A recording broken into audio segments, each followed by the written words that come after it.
Oke.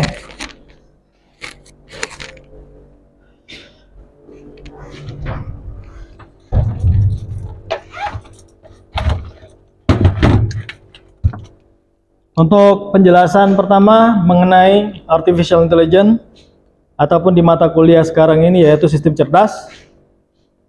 Yang pertama kali yang Anda sudah pahami, mungkin sudah banyak karena mentranslate what that mean about AI. Itu Anda sudah tahu.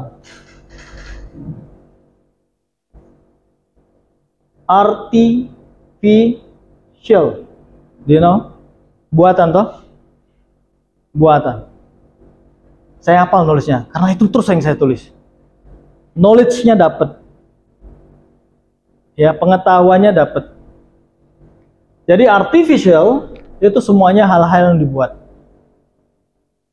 Kita tambahkan menjadi adanya bagian intelligent. Kayak gitu. Jadi dari sisi bagian buatan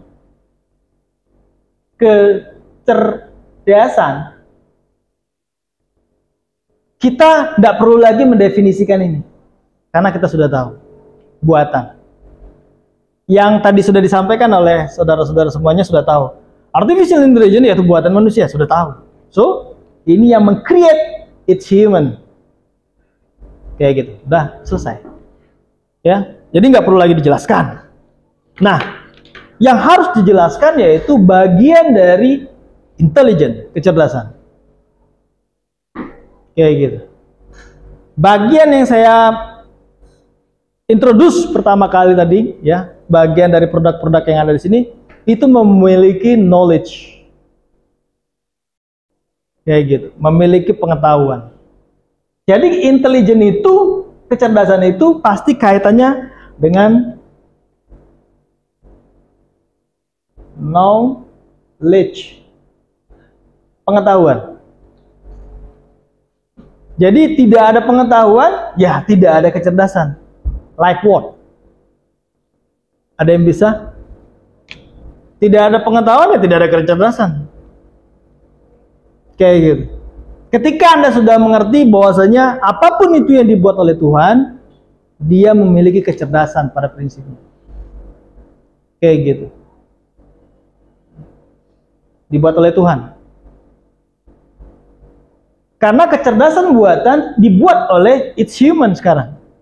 Dengan kata lain ada hal-hal yang tidak kita bisa gunakan, kita tidak bisa pakai, kita tidak bisa punya pengetahuan yang sifatnya memang itu otoritas Tuhan. But what? Iman. It's artificial to know about apa? Iman apa? Hah? Baik. Ada apa? Coba apa? Iman apa? Kepercayaan, trust. Tapi enggak ya. Bahasa Inggrisnya bukan apa? Trust ya. Jadi ketika manusia itu dikasih oleh Tuhan itu, nah itu nanti ada robot ini agamanya X, robot ini nggak ada, ya. Tapi yang paling sering we don't know about AI, it's head about feel, about feel, ya bener nggak? Perasaan. Nah, double E. Nah, di sini menyatakan bahwasanya my knowledge minus. Itu. Ya, ini betul ya? Correct. Hai sudah. Jadi saya punya knowledge mengenai bahasa Inggris minus. Selesai. Dengan kata lain apa? Punya threshold, batasan. Nah, AI, saya ulangi lagi, it's have feel, perasaan, it's have feel, ya. Ini sebenarnya kita redundant saja, nggak apa-apa. Nah, perasaan ini about what? Angry, sad, happy. Nah, itu ya, paling sering dibuat sebagai penelitian. Nah, ini tulisannya susah ini aku. Angry. A-N-G-R-I. Angry. Y. Iki kan Y. Betul. And sad. S-E-A-D.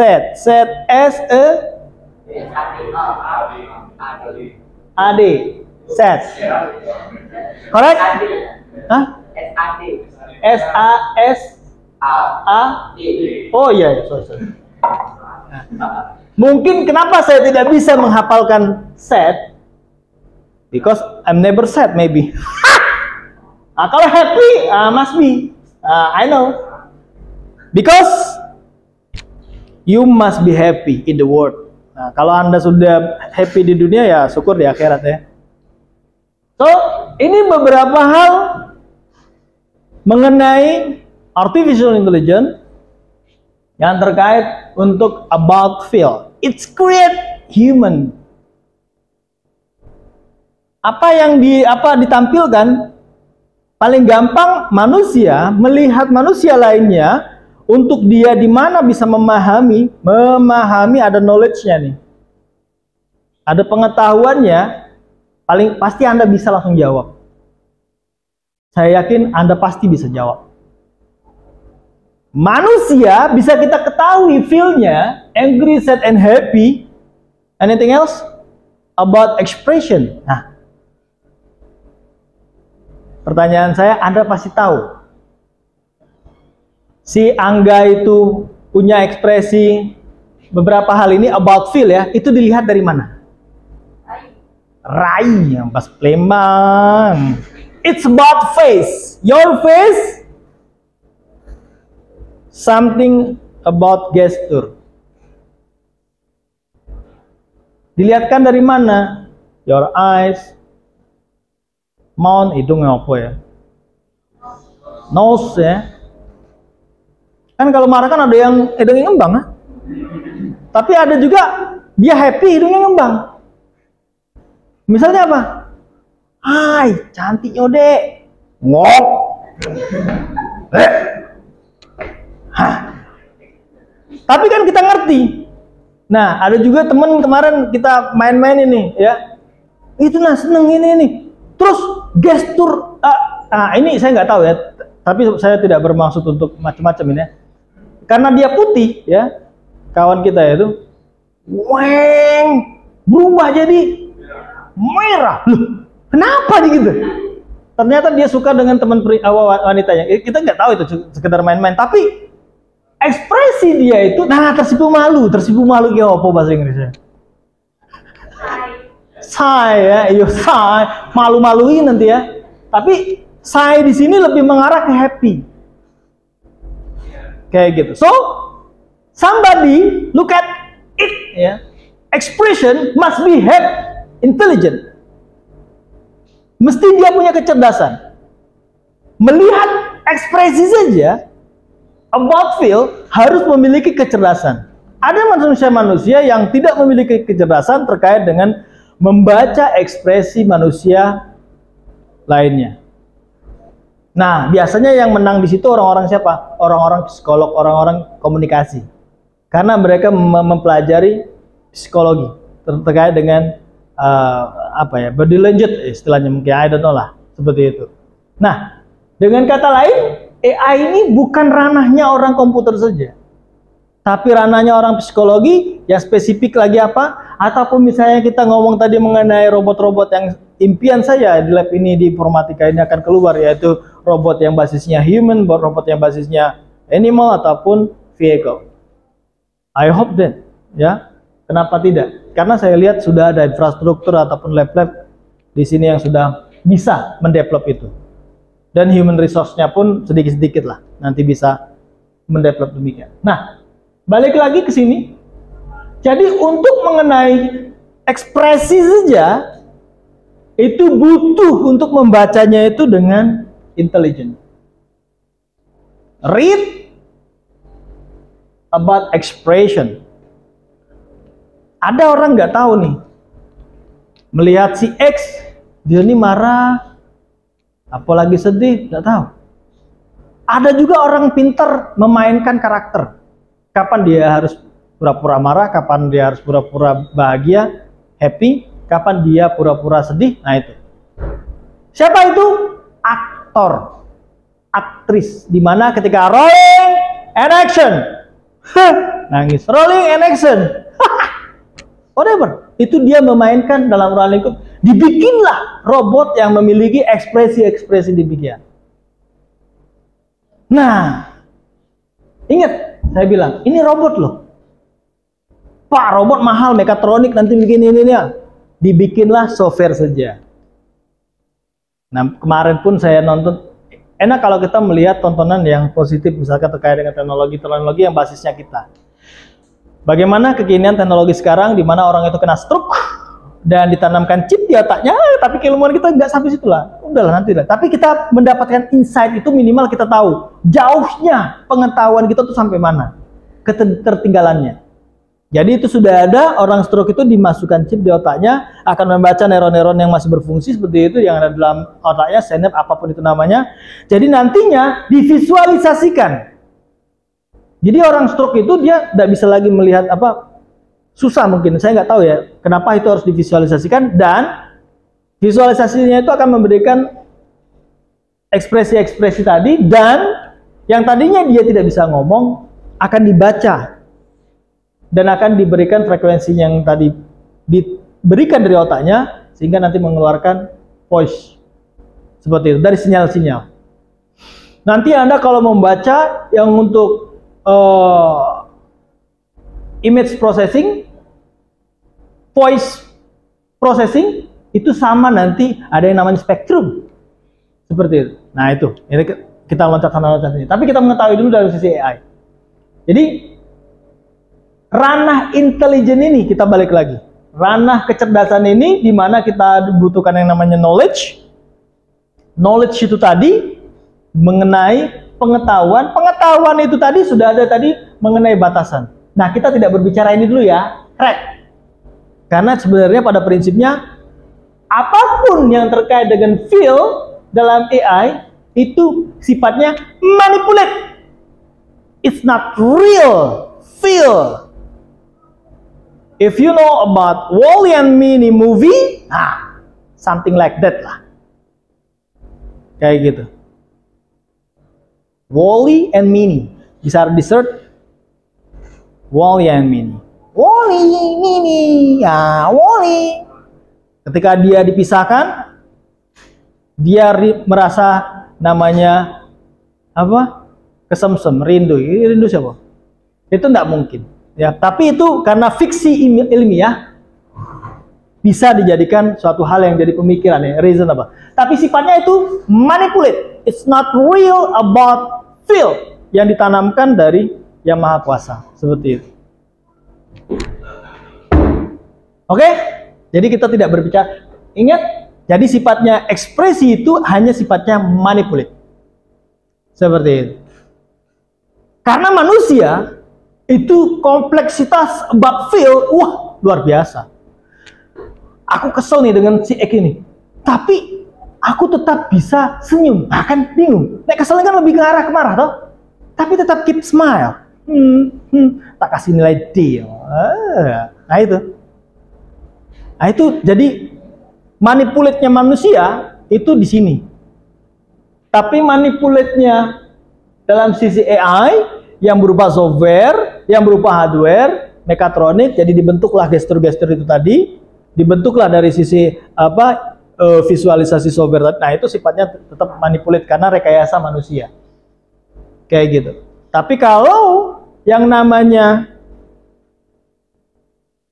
manusia yang diberikan perasaan oleh Tuhan yang memberikan itu, nah itu susah kita artikan. Kayak gitu. Apalagi kita menyangkut mengenai about love. Karena cinta itu harus ada pengorbanan. Pengorbanan tanpa cinta itu tidak berkorban. Ya, ingat itu adanya di Idul Adha ya. Ice joke ya. Bukan apa nanti apa ngomongannya. Oke.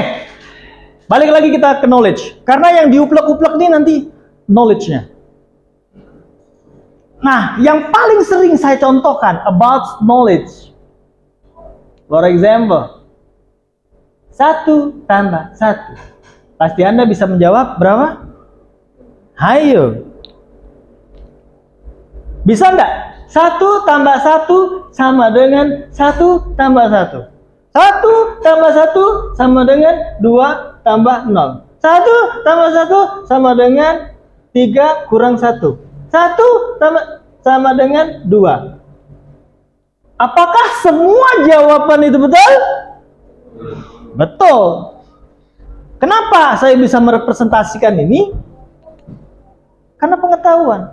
Tapi batasan pengetahuan kita untuk menjawab 1 tambah 1 yang paling sederhana pasti jawabannya itu 11 misalkan.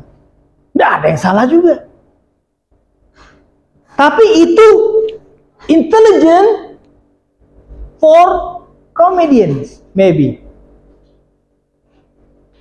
We hope we answer this question make somebody smile melihat kebodohan kita. Tapi orang yang melontarkan jawaban ini khususnya itu cuma it's like a joke. 1 tambah 1 11. Jawabannya gampang. Nggak ada sama dengan biasanya kayak gitu toh. Tapi itu intelligent. Jadi dalam ruang lingkup knowledge jangan Anda terkungkung pada formalitas theoretical. Jangan. Knowledge. Saya mau stand up comedian. Knowledge stand up comedian. Dia mengharapkan bagaimana dia mengolah kata, dia menyampaikan nada dengan intonasi dengan dia punya bahasa tubuhnya tadi, di mana bisa nantinya memicu another people can smile, happiness. Karena apa? Langsung tertawa. Bisa tertawa. It's goal. Ya, itu goalnya untuk komedian. Nah, jadi kalau ada seorang anak SD kelas 1 menjawab 1 tambah 1 dengan sekian ini, mungkin gurunya maksudnya apa ini? Mau nunjukin dia cerdas gitu. Kayak gitu. Tapi bisa juga itu bagian dari semua jawaban itu tidak ada batasan. Kalau orang akan memberikan suatu pertanyaan, coba jawab 1 tambah 1, coba 1 angka saja ya. Pasti Anda anggapnya langsung 2. 1 angka saja ya. Tapi kalau tidak dijabarkan, tidak detailkan, boleh mereka jawabnya banyak gitu. Karena tidak ada batasan. Tidak ada threshold batasan. Nah, saya ketika 1 tambah 1 2, lihat, tidak dianggap Anda cerdas. Tidak ada. Tidak akan pernah Anda semester 5 ini 1 tambah 1 itu 2 dianggap cerdas. Tidak ada. Tapi dalam suatu ilmu matematik, kalau Anda bisa menyelesaikan persamaan 2 akar 2 kali X pangkat 4 tambah Y kurang X sama dengan, nah, mungkin kayak gitu. Bisa dikategorikan, oh, sesuai nih jawabannya. Silakan mau jawab. Nah, ini lihat mengenai matematik. Paling gampang lagi. Kecerdasan. Ketika ini digambarkan dengan seekor angsa, nah kau udah bisa gambar angsa. Tapi angsa ini dikategorikan sebagai representasi dari angka. Ini angsa representasi dari angka berapa? Tidak ada orang pasti jawabnya 10, nggak ada. Yang ada tuh pasti kebanyakan angka 2. Karena apa? Itulah namanya istilahnya pengenalan pola. Seperti itu. Anda pasti bisa jawab. Di dalam ranah lalu lintas, ini artinya pasti Anda tahu. Kecuali Anda belum punya SIM. Kayak gitu. Artinya apa, Dit? Hah? Nah, SIM-nya nembak. Randy, artinya? Nah, bahasa istilah lalu lintasnya, aku tahu. Apa, Mikil? Gampangan dia mau cari aman kan, satu arah. Kayak gitu. Tapi kita tahu itu istilahnya kan forbidden. Kayak gitu. Tapi kalau Anda dibikin kayak gini nih.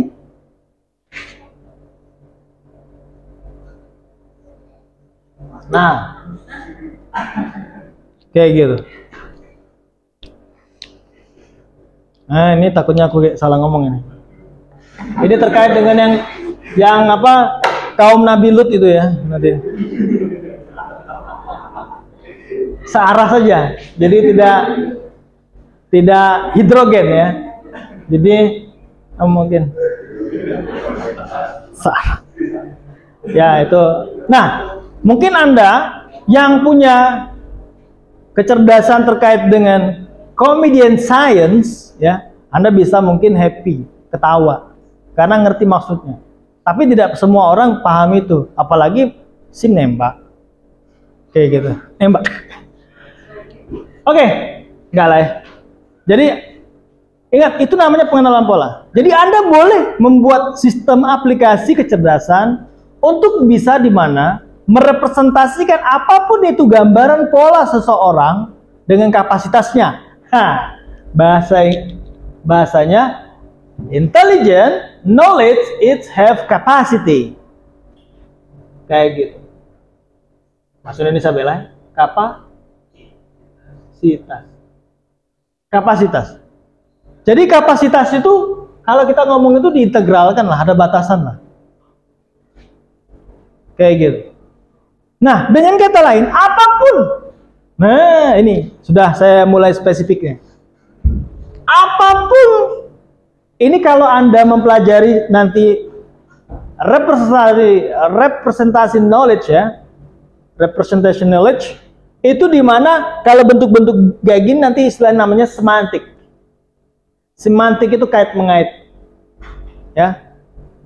Jadi dari intelijen ataupun kecerdasan ini tadi, di mana itu pasti terkait dengan knowledge. Knowledge itu di mana kita contohkan seperti ini, salah satunya dalam sisi aritmatik, juga dalam soal lingkup image, itu pengenalan pola. Tapi ingat, dia memiliki kapasitas. Kapasitas itulah yang Anda definisikan sekecil apapun pengetahuan, it's about knowledge and intelligence. Enough. Kayak gitu. Seseorang yang baru lahir, umur 0 tahun, 1 hari misalkan, sudah 1 hari, dia tidak memiliki yang namanya pengetahuan. Tapi insting, human instinct, animal instinct, itu bukan bagian dari knowledge. Contoh, kuda. Sapi aja lah ya. Sapi lahir, dia langsung tahu di mana tempat makannya. Kayak gitu. Susunya ibu itu sudah selesai. Kayak gitu. Anak gorila tahu. Tapi kalau anak manusia hebat. Dengan kata lain apa? Anak manusia dia belum mampu memiliki knowledge menggerakkan motoriknya. Kalau dia lahir langsung dia ngerangka. Wow, begitu. Takut juga kita kayak gitu ya, ngelihatnya itu ya. Nah, jadi ingat, jangan Anda representasikan knowledge itu hanya selalu pada yang sifatnya science pengenalan no. Tadi yang saya contohkan seorang anak lahir nggak bisa apa-apa, yang tahu dia yang knowledge-nya cuma memberikan insting seorang anak. Ketika dia nya apa nih? Nya pendek karena itu sudah dianalisis dan itu sudah di-recognize. Kapan anak itu dia minta susu? Kapan anak itu memang dia susah tidur? Kapan anak itu dia sakit? Kapan anak itu dia happy? Kayak gitu. dengan voice-nya dikenalkan, diteliti. Kalau dia oek-oeknya misalkan pendek, ya, oh itu dia minta makan. Kalau dia oek-oeknya panjang, tandanya ada yang sakit di badannya. Saya tapi bukan ilmuwannya, ya. Tapi ini contoh saja. Anda bisa lihat. Tapi yang tahu knowledge itu, yaitu seorang ibu. Dia tahu. Kayak gitu. Yang tahu pengetahuan itu, kapan anak itu lapar, kapan itu digawi oleh bapaknya gondang-gondang sekendaknya kan nangis. Gregetan bapaknya. Bapaknya happy-happy banget, seneng anak nangis kan? Nah, itu saya, ya. Karena mungkin dengar musik rock mungkin tidak bisa lagi. Nah, dengar suara anak tadi. Nah, tapi di sini bahwasanya suara yang dia bisa keluarkan, motoriknya belum. Dilatihlah motorik anak itu. Mengenai apa? Nah, ini Anda susah mungkin menjawabnya. Motorik anak bisa berjalan, dia memiliki pengetahuan about what? Tentang apa?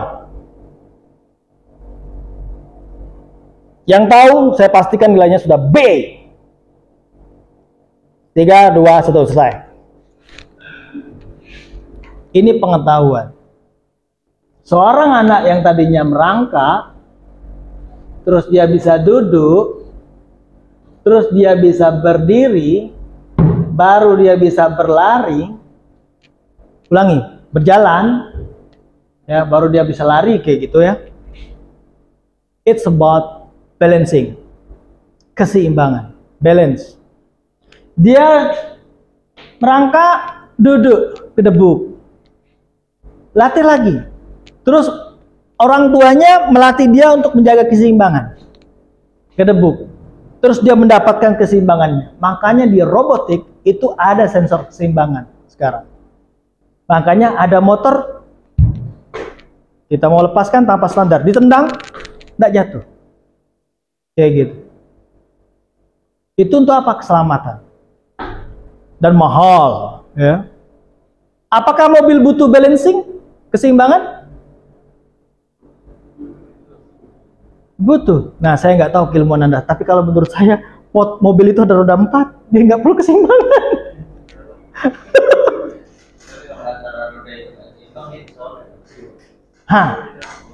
Ingat, makanya kalau mobil standar itu akan dia tahu manuvernya itu dengan jarak apa, berapa derajat itu dia tahu. Mobil off-road, ya kan, gitu kan, itu bukan lagi standarnya dipakai, sudah customize, beda. Jadi harus Anda pahami mana itu original design dengan sudah customize, kayak gitu. Kalau kita mau membuat robot laba-laba, butuhkan dia keseimbangan, sensor keseimbangan. Robot laba-laba. Robot laba-laba, apakah dia butuh keseimbangan? Spider robot. Jawabannya gampang. Butuh. Kenapa? Dia sifatnya ada yang diangkat. Kenapa mobil tadi tidak? Karena dia itu sudah seluruhnya nempel dengan permukaan. Tidak ada yang diangkat. Jadi Anda harus tahu itu. Kapan kita membutuhkan bagian-bagian sensor itu. Oke, kita lihat ini tadi, balik. Ini saya mau mengarahkan ke robotik. Jadi pengetahuan yang dimiliki oleh anak, itu dilatih pengetahuannya.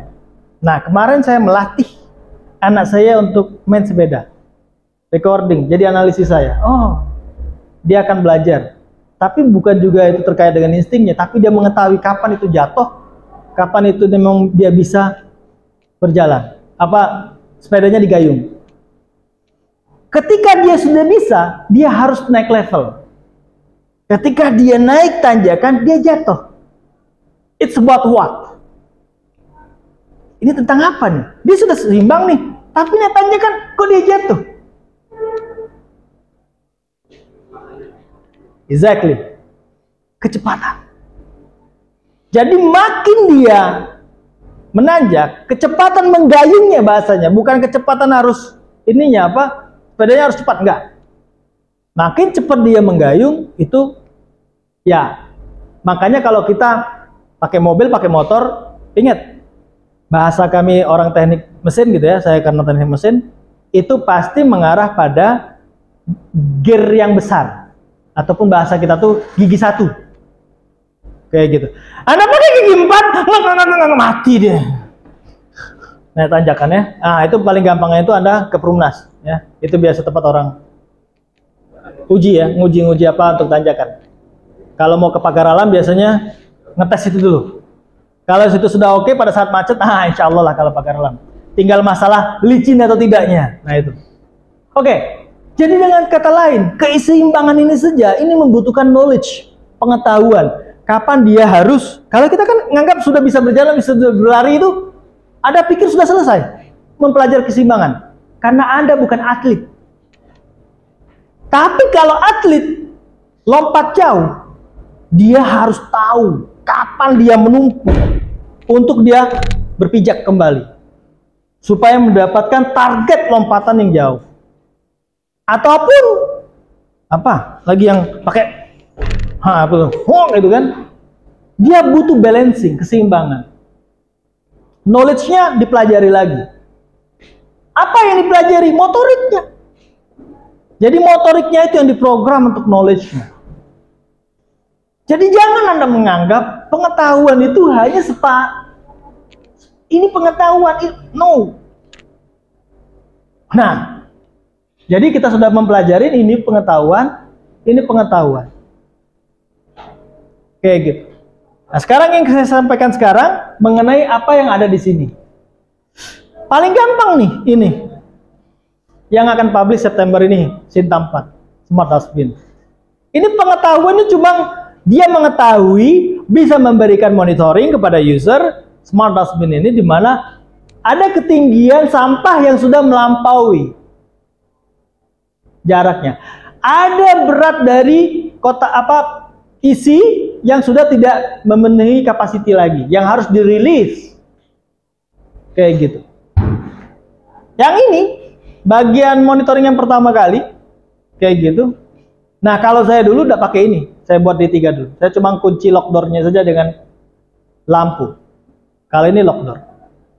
Ini dimana cuma controlling saja, pakai IOT. Nah, kalau ini sudah memiliki sensor-sensor, dimana dia akan membuka sendiri kursinya, tempatnya, kapan itu jadwalnya, kapan itu juga harus menutup sendiri jadwalnya, dan ketika ada turunnya mau hujan, akan ada warning untuk para pelanggan untuk nanti dia menutup sendiri. So, untuk apa Pak itu Pak? Prestise. Jadi ketika booth-nya ini memiliki prestise AI, itu akan orang penasaran datang. Salah satu cafe yang mendelivery menu ke pelanggan, ada kan di Palembang ini sekarang kan? Jadi prestis. Ngerti? Ya ada yang ngerti nggak, yang terserah ya. Kayak gitu. Padahal robotnya cuma kayak gitu doang. Nyet. Sudah, ngambil sendiri. Kayak gitu. Nah, yang ini banyak ya, karena ini ada 2 tema dan Anda bisa lihat di bagian standing banner ini. Terkait dengan pengamanan, dari sifatnya dia mengamankan. Mengamankan dari sisi jendela, mengamankan dari sisi pintu. Nah, satu lagi sebenarnya yang saya buat, tapi dalam ruang lingkup masih simulator, dalam ruang lingkup karena mengadopsi teknologi-teknologi ataupun pengetahuan referensi dari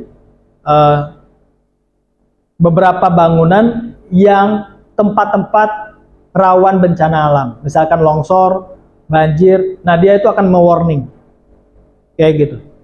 Gampang, alam akan memberikan pengetahuannya kepada manusia yang mempelajari alam itu sendiri. Ketika ada mau tsunami kayak ada, sebenarnya alam juga memberitahukan pada prinsipnya. Kalau kita mau mempelajari, kita juga bisa tahu itu. Nah, jadi ini beberapa bagian juga terkait ini mainan yang ada di sini ya, seperti itu. Tapi kalau Anda juga mau main ke game juga bisa. Nah, tadi beberapa kawan-kawan tadi yang sudah menjelaskan, saya justru terus terang belum paham ya. Dalam ruang lingkup teknologi desain grafis, nah itu. Apakah yang disampaikan oleh kawan-kawan tadi menghilangkan someone di samping kita dalam sisi image processing? Nah, itu kalau dalam sisi kapasitas saya punya knowledge, itu dalam ruang lingkup image processing. Nah, dalam sisi AI-nya itu, ya saya tidak begitu paham. Tapi kalau saya tahu cuma, oh ya, boleh. Ada AI-nya itu, jadi maksudnya kayak gini. Ketika saya berdiri, 2 orang di sini, jadi ketika orang itu yang sampingnya mau dihilangkan, tetap akan, ketika ada 2 orang di sini ya, tapi ketika dia mau dihilangkan satunya nih, ini akan terbentuk kotak ini juga. Nah, itu AI-nya. Boleh, ngerti saya? Itu boleh, itu sudah banyak. Terutama penggunaan saya yang pakai Photoshop. Saya nggak tahu kawan-kawan yang sudah pakai aplikasi lain. Nah, itu boleh. Itu dalam sisi AI-nya. Jadi dia meng-capture pola. Dia meng-capture pola yang ada di belakang orang itu, yang tadinya tertutup. Meng-capture pola. Jadi seolah-olah itu pola itu memang mengikuti. Nah, itu AI-nya di situ. Boleh, ya. Nah, dalam sisi search, ya, dalam sisi search juga tadi dibicarakan, itu juga ada AI-nya, tapi AI-nya itu kita akan lihat dalam ruang lingkup mengoptimasi, ya, pencarian. Karena bisa jadi kita tidak perlu AI dalam sisi membuat searching, kayak gitu. Jadi makanya harus juga kita mengetahui mengoptimasi mesin pencari seperti itu. Dalam sisi game, jadi ini saya mengutarakan untuk Anda itu nanti mendapat insight apapun yang Anda buat, kalau memang mengerti maksudnya, jadi Anda bisa menjelaskan about knowledge dalam ruang lingkup kecerdasan itu sendiri, ya. Itu terlepas dia memiliki kapasitasnya itu terbatas, apapun ketika Anda bisa mendeskripsikan, bisa dipertanggungjawabkan, bisa diujikan, bisa dilihat dari resultnya, hasilnya, good enough. Cukup. Kayak gitu. Nah, kemarin-kemarin saya ada ngobrol dengan kawan juga mahasiswa, makanya dalam ruang lingkup misalkan kontribusinya dalam sisi teknologi IoT juga akan ditambahkan pengetahuan dalam ruang lingkup sensing. Nah, itu yang sederhana-sederhana saja, tapi sifatnya nanti monitoring dan controlling, seperti itu. Tapi terlepas nanti mau diambil apa enggak, ya nggak apa-apa. Tapi dia dapat insight itu dari tempat dia berada. Nah, itu jauh lebih bagus. Kayak gitu. Jadi kalau Anda mau membangun AI, upayakan Anda sudah dapat soul-nya, jiwanya itu udah dapat. Makna dari permasalahan itu sudah dapat. Tapi ingat, jangan memiliki ekspektasi tinggi untuk menyelesaikan sistem yang dalam hayalan Anda terkait dengan AI itu. Contoh, Anda mau membangun AI yang dimana multi-platform. Dimana, misalkan Anda ngomong, ini mendekati kayak ChatGPT, Pak. Jadi dia semua platform nanti bisa masuk, Pak. Jadi dia bisa Android, bisa iOS, bisa Windows. Itu secara sederhana saja, dalam ruang lingkup Anda membuat multi-platform, itu luar biasa, sudah. Tapi kalau tidak bisa, cukup satu platform aja sudah cukup. Terus nggak usah juga kayak ChatGPT yang begitu besar ranahnya. Anda cari saja, misalkan chat dimana kayak Q&A untuk permasalahan pada aplikasi e-learning, khususnya mengakomodir Lumen. Nah, kalau Anda mengerti, nah ini terlepas bisa saya disclaimer dulu, ini menurut pengalaman saya dulu ya. Sistem untuk merepair sistem yang ada bug, sistem yang ada error, ataupun sistem yang memiliki membutuhkan utility ataupun driver pada, saya sebutkan saja brandnya Microsoft, dia secara online bisa mengkolek hardware-nya ini memiliki permasalahan apa dari operating system itu. Akan diteruskannya ke server dan akan di-repair-nya secara online. Bukan gawe human itu, gawe machine. Makanya kalau Anda menggunakan, saya mohon maaf tidak bermaksud untuk membranding, tapi Anda boleh rasakan itu. Laptop ini ketika ada masalah, tinggal saya online-kan saja. Repair sendiri dia. Pernah merasakan demikian? Itu bisa. Dengan kata lain, ketika Anda membuat suatu sistem untuk Q&A dan bisa merepair secara otomatikal seperti itu, tidak menutup kemungkinan. Misalkan, gampangan kayak gini.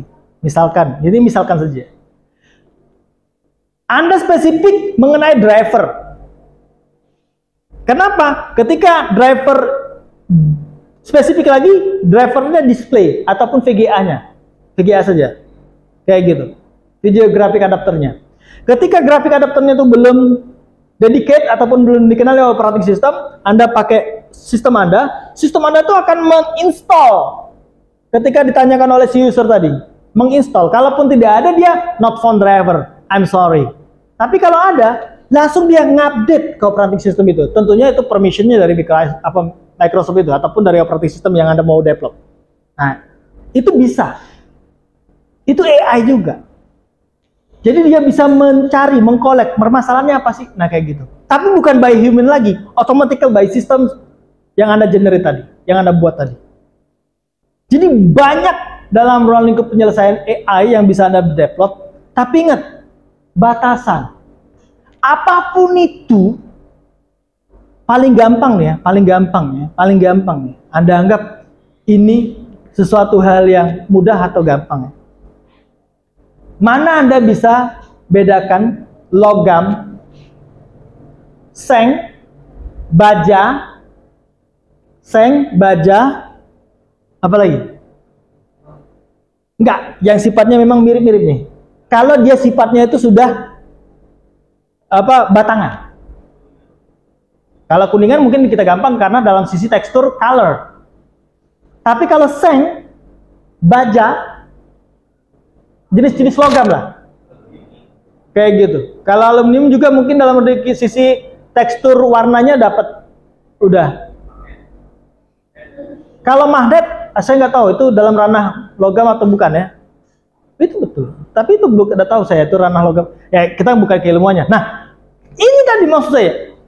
Apapun itu kita harus bridging ke pengetahuan lain, bukan di ilmu komputer saja. Kayak gitu. Maksud saya ngajak ngomong. Dengan kapasiti kita yang kurang ini, kita ngadopsi teknologi ataupun pengetahuan orang supaya kita bisa membuatnya. Dengan kata lain apa nanti? Terkait dengan kepadatan ataupun apalah istilahnya itu. Jadi nanti ada sensornya sendiri. Oh, kalau dia dikasih momen tekanan sekian, dia baru ini, oh ini apa logam seng gitu. Oh, ini logam baja. Ah, itu baru. Kayak gitu. Ataupun ini campuran, nah sudah banyak campuran ngerti saya. Nah, itu contoh-contoh yang kita sebenarnya karena tidak punya pengetahuan itu. Kayak gitu.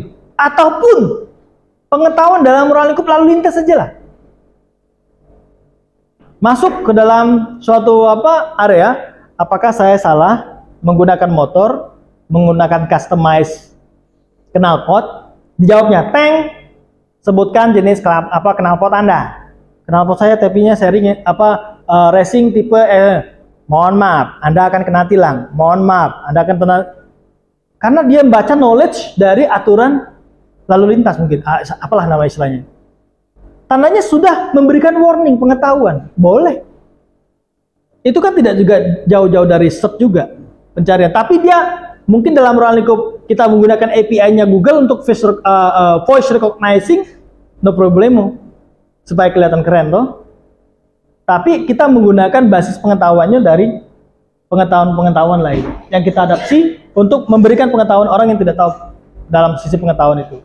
Nah, jadi yang saya mau tekankan untuk Anda semuanya, janganlah Anda membayangkan teknologi-teknologi AI, tapi bisa menjadi suatu insight Anda untuk Anda mengetahui bahwasanya, oh jauh ketertinggalan nih kita. Tapi untuk mendevelop suatu AI, saya katakan tadi, lihatlah mainan-mainan yang sudah ada di lab ya, boleh dikatakan mainan seperti itu, ataupun pengetahuan-pengetahuan yang sudah ada, ataupun yang disupervisi oleh dosennya. Ikutin saja itu. Atau jauh lebih baik apa yang sudah Anda rasakan. Itu jauh lebih baik. Apa yang sudah Anda rasakan dan Anda membutuhkan AI-nya. Sekarang saya lagi main ini. Saya buat pot untuk nanam cabai seperti itu karena cabai mahal seperti dia, apalagi cabai burung katanya. Walaupun saya nggak suka sebenarnya. Tapi saya pelajari tumbuhan itu. Tapi karena saya tidak memiliki pengetahuan pertanian, saya pikir cabai ini udah mati nih, layu habis dia. Tapi kayak siram-siram lagi, ngek lagi dia. Bisa. Kalau dia panas tuh layu. tapi dia bisa ini lagi, merekah lagi daun-daunnya. Nah, ini kan saya nggak tahu tuh. Cuma saya lihat itu asik juga. Nah, dengan bantuan dari pengetahuan orang yang memiliki ilmu pertanian spesifik, cabenya spesifik. Misalkan jenis cabai apa? Rawit ke, cabai borong ke, cabai keriting. Nah, itu yang aku tahu mungkin. Jadi nggak usah seluruh cabai. Bagaimana itu untuk memanajemen monitoring perkembangan tanaman cabai burung? Sudah, titik. Latar belakangnya cabai burung itu mahal, banyak digunakan ini dan untuk pertumbuhannya susah. Nah, itu. Dia membutuhkan apa? Monitoring kelembapan tanah, monitoring untuk itu. Itu yang Anda develop AI-nya. Seperti itu. Jadi harus spesifik dalam ruang lingkup. Apa yang Anda buat terkait dengan kecerdasan, memiliki knowledge-nya itu, Anda lihat nanti dalam sisi kapasitasnya Anda sebagai orang S1. Seperti itu. Anda bisa mereferen beberapa jurnal yang sudah ada. Ataupun mereferen dari pemberitaan-pemberitaan yang berkembang.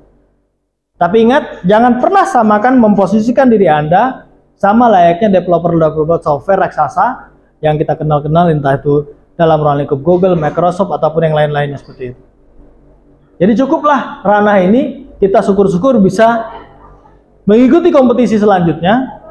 Mahasiswa-mahasiswa, walaupun kita untuk menimbulkan champion itu memang agak sulit, tapi kita tetap berusaha, kita punya yakin bahwasanya kita tetap mampu karena kita memiliki pengetahuan dan fasilitas. Fasilitas itu apapun, ya, seperti itu. Kemauan itu fasilitas juga, seperti itu. Justru itu dalam insight dalam diri Anda sendiri. Jadi saya harapkan nantinya untuk mata kuliah ini, ya, semangat-semangat saja, tetap santai boleh, dan syukur-syukur Anda akan mendapatkan tambahan pengetahuan dalam ruang lingkup tema AI, dan Anda sudah akan memandang AI itu tidak harus ekspektasinya itu terlalu tinggi. Jadi kita ketika melihat, membaca, mendengarkan penjelasan-penjelasan dari paparan dosen siapapun itu, entah itu dalam sisi webinar ataupun juga dalam lab gitu ya, syukur-syukur itu mendapatkan insight dalam tema apapun, seperti itu. Selanjutnya nanti materi itu bisa Anda deliver, bisa Anda direct dari Lumen. Silakan kalau ada pertanyaan.